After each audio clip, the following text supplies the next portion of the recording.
Isa ka rin ba sa mga mahilig maglakbay at naghahanap ng pinakamagandang destinasyon sa Pilipinas? Sa dami ng isla natin, hindi madaling pumili kung saan pupunta. Huwag kang mag-alala dahil ngayon, pag-uusapan natin ang 10 pinakamagagandang destinasyon sa ating bansa na dapat mong bisitahin. Tara't simulan na natin! Ang una sa listahan ay ang Batanes, para sa slow travel and cycling. Kung gusto mo naman ng tahimik at maaliwalas na lugar, bisitahin ang Batanes. Dito mararanasan mo ang sariwang hangin, napakagandang rolling hills at maliliit na bayan na parang hindi nagbago sa loob ng maraming dekada. Bisitahin ang Basco Lighthouse at subukan ng pagbisikleta sa kahabaan ng magagandang tanawin sa Batanes. Ang Boracay, para sa beach bombing at nightlife. Hindi pwedeng mawala ang Boracay. Perfect ito para sa mga mahilig mag-relax sa white sand beaches at sumubok ng iba't ibang water activities tulad ng parasailing at paddleboarding. Sa Cebu, pwede kang mag-canyoneering sa Kawasan Falls, snorkeling sa Moalboal at tikman ang sikat na Cebu Lechon. Kung gusto mo ng side trip, pumunta sa Bohol para makita ang Chocolate Hills at Tertiary Sanctuary. Iloilo, para sa mga food lovers. Ang Iloilo, ang UNESCO Creative City of Gastronomy, huwag kalimutang tikman ng lapas, batchoy at pansit molo habang nandito ka. Kung gusto mo pa ng food adventure, sumakay ng bangka papuntang Guimaras para sa pinakamatamis na mangga sa Pilipinas.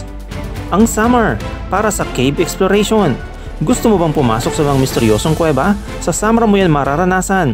Bisitahin ang Sohoton Cave at ang pinakamalaking kuweba sa Pilipinas, ang Calbiga Cave.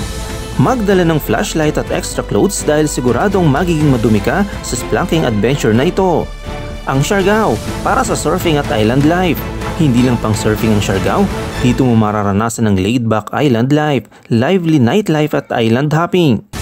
Ang Palawan, para sa ultimate island experience. Kung may lugar na palaging kasama sa listahan ng mga pinakamagandang isla sa mundo, walang iba kundi ang Palawan.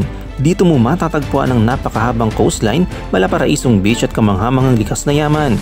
Isang UNESCO World Heritage Site kung saan maaari kang maglakbay sa loob ng isang kuweba gamit ang bangka habang pinagmamasdan ng stalactites at stalagmites. Kung gusto mong masulit ang Palawan, subukan ang island hopping mula El Nido papuntang Coron.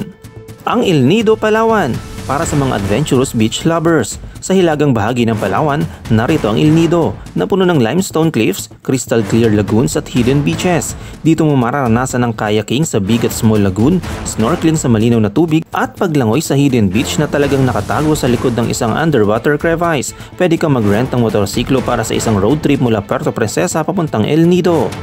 Coron, Palawan, para sa wreck diving at snorkeling.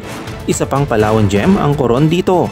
Dito mo matatagpuan ang mga World War II shipwrecks na perfect para sa diving. Kung snorkeling lang ang kaya mo, huwag kang mag-alala. Kahit sa ibabaw lang ng tubig, makita mo ng ilan sa mga lumbog na barko.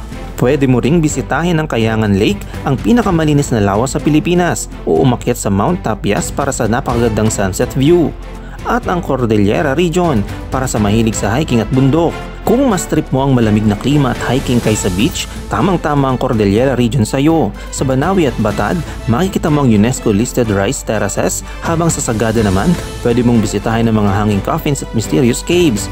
Para sa pinaka-challenging hike, subukang akyatin ang Mount Pulag kung saan matatanaw mo ang Sea of Clouds sa umaga. Alin sa mga destinasyong ito ang pupuntahan mo na? Comment down below. Huwag kalimutang i-like, i-share at mag-subscribe para sa mas marami pang kaalaman.